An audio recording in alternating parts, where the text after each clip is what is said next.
Hello mga mommies! Alam nyo ba, may na-discover ako super sulit na learning set for babies. So I got this baby's book 12 in 1.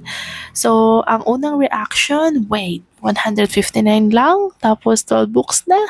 Akala ko nung una baka manipis or madaling masira, pero no, makapal ang pages and cute ng prints at hindi siya basta-basta napupunit kasi makapal talaga siya. Kahit si baby mismo ang humawak, hindi siya agad-agad masisira.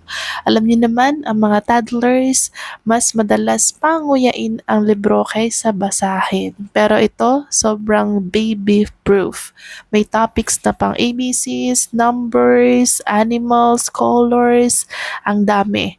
Pang early learning talaga at super engaging kahit ako aliw na aliw habang binabasa ko kay baby.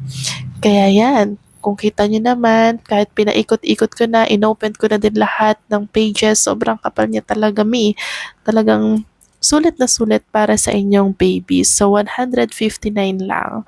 Kaya i-click mo na yung yellow basket at huwag ka nang magpahuli pa. Thank you for watching!